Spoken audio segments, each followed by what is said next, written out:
Hey, hey, hey, welcome back to my channel, my dear morning. I just want to come and share my experience when I visited the National Museum of African American History and Culture in DC. So I have family in DC and was visiting, and I was there over the election. And so I've been there several times and have went on a DC tour several times, but my cousin was there and he never been on the DC tour, and this time was the first time that the museum was open. And so my cousin and I go, Union Station, get on a tour, and it was just like certain spots we just wasn't interested in seeing, and he wanted to see the African American Museum. So, you get off the tour bus. It's one of those hop on, hop off buses, and you just kind of go at your leisure. But you have to be at this stop by 4:30, otherwise you're gonna miss the last tour to take you back to your station. That's where we got our Uber at. So, we going and we seeing the things, and we finally get to the stop to see this museum. And I'm not gonna lie, it's beautiful on the outside. It's absolutely beautiful. It's an all black building. It's a real unique shape. And, I mean, I was like, I know what I'm on. And I'm on, like, I'm questioning everything that I ever was taught. So I didn't have any real expectations going in there, but you get there, there's a security guard, and for it to be free, it was like, no, you have to scan this QR code, and you have to scan a code, fill out the thing, get two passes. I mean, it was just too much. I was just like, wow, like, and then they flood you with emails because you got to put your email in, start an account. Anyway, my cousin and I get in there, stop at the desk. You have this little map and it's saying this level, this, and that, and it kind of goes in chronological order. So you actually like take the elevator down to start the exhibit and go walk through it. I'm telling you, it was like the biggest elevator I've ever seen. I mean, we were like, wow, this elevator is so big. So we get out the elevator and here we go with the bull.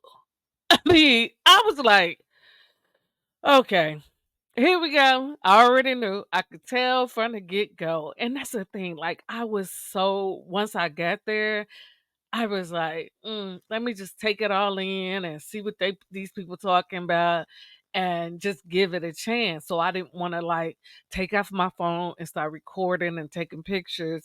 But now that I got through it, I'm kind of wishing that I did.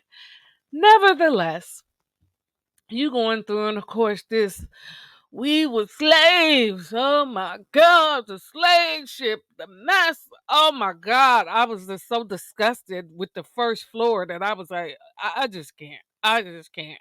They got all this stuff talking about slavery. They got these chains alleging to be some chains that made it through the passage and made it through everything. And here we go in this museum all these hundreds of years later to come to people with the bull. Shh. I just, my cousin is much older than me. My cousin is like probably 11 or 12 years older than me. And so he and I have been talking about, like, how these people been playing in our face. And so since I'm on one, every time I see something, I'm pointing out the bush. Right? So I'm like, we going through these exhibits, and you seeing that they're like, oh, this is from 17, da da da da da, from 18, whatever year. But then when you're reading through what they're saying, why they got the term African American on there? Now, me just going through questioning everything, I know that term came to us with the bull in the 1980s from Jesse Jackson. By the way, he is a card carrying Indian. He don't even identify as African American. since we there, I always hated that term. I never liked that term. And it's like now that I'm clear about things, I'ma say it. It's like an insult to my ancestors to be talking about African American. So we in this museum walking through the exhibits. I'm clocking everything. Every time I see something, I'm like, yeah, that makes sense. When was that? That don't even make sense. We looking at alleged legal documents, love letters, and I'm all trying to figure out now, if they got all this stuff, right? They're saying this is from the 1800s. Somehow they held on to a love letter. They held on to slave chains, and they had a cotton gin, and all this stuff that's alleged to be from the 1800s. And I literally was harking on this the whole time, like, where the slave ships at? Where the slave ships at? Where's the manifest? Where's the something? Where is the paperwork? Nothing. So I'm saying if they gonna sit there and come to us with the bull, at least they can do is make it look good. They got clothes. I mean, they got baby clothes. They got all this crap, but they ain't got nothing. If you could hold on to paper with writing of love letters and things of that nature, where the slave ship at? Not even a picture of one, which I would be suspect if you would have me think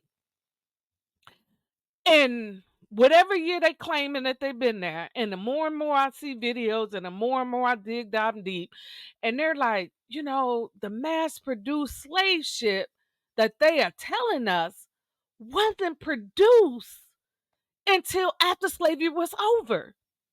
And I was like, So I'm just like, I'm over it. I was there probably 5 minutes and I was like, this some bull. And like, but I was going through with my cousin. Like, I'ma see this through. But I kept on clocking it. He was like, yeah, I'm ready to go. Cause like, come on. Like it just was too much.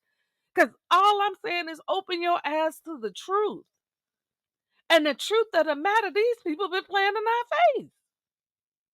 The whole slavery narrative wasn't based on reality. And as you walking through this museum, they're going over year after year and different things of what was going on. And all I see is biracial, biracial, biracial, biracial.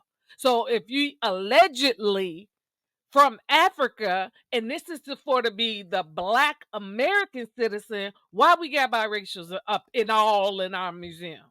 They had their first biracial president. Why don't they put it in his museum?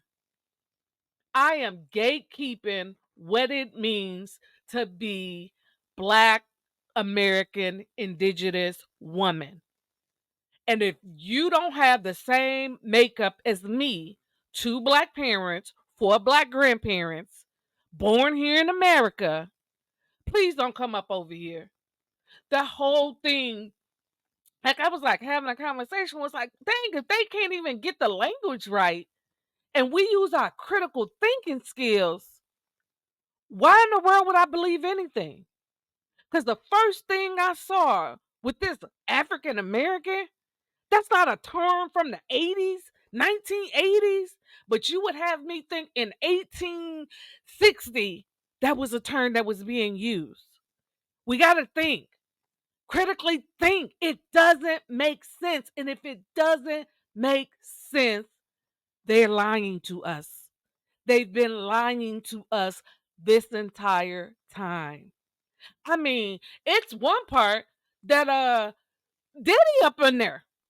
Yeah. Yep, he's on that museum wall. And then they got this little bitty portion of Malcolm X, and that's my boy. I've always loved me some Malcolm X. Malcolm X was the man. He was the last great that we had. Nobody came after him. Nobody. So I'm having these hard conversations with my family during this election, talking about me gatekeeping what it means to be American, Black, Indigenous to America, and the pride that I have personally from being a part of that. And this museum is full of bull. It's like toward the end, they have this big old wall, and it's a picture, and it's of all these beautiful Black people supposed to be from 18 whatever. Now I did take a video of that. I really probably should have looked at it before I started this video, but I'm learning how to do this. And this was supposed to be something like 10 years outside of slavery. And you look at it was like a parade.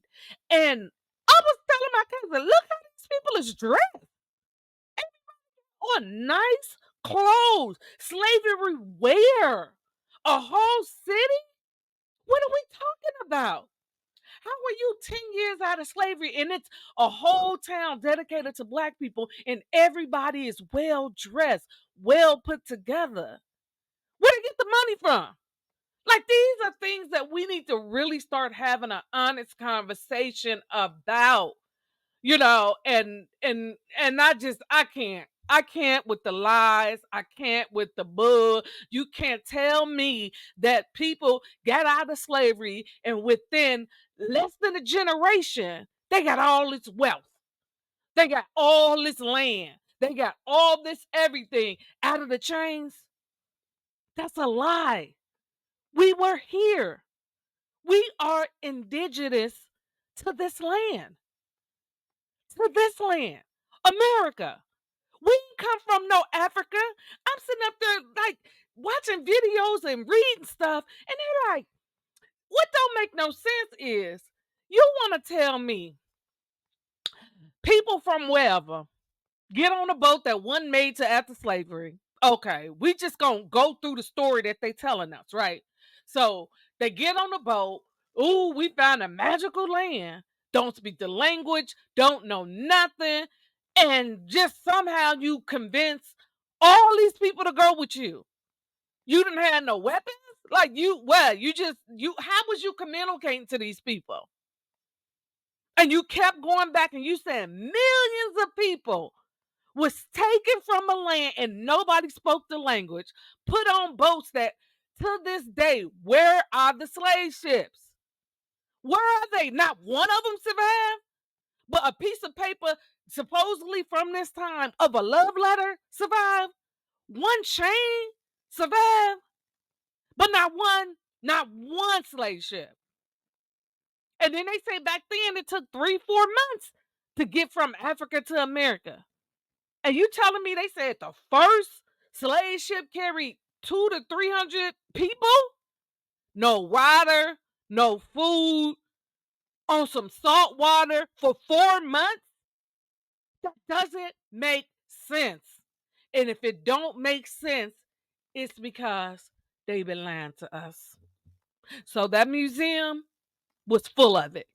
I called it, I clocked it. Other people was like listening, like, wait, what? I was like, if you want to talk about slavery, I believe slavery happened, but not the story that they're saying. Yeah, slavery happened within America. Different parts of America was enslaving other Americans. Well, we're going to say, well, that's a whole other thing. I'm going to tangent. I was trying to keep this under 10 minutes, but here I go. Here I go. So this is what I'm on. I was getting on my cousin nerves, I'm sure. I was getting on my family nerves, I'm sure. Because this is what I'm on now. I'm clocking it. And if it don't make sense, then it's not the truth. And that's what I'm on. So if you found this video of me going off, like, comment, and subscribe to the next one. Bye.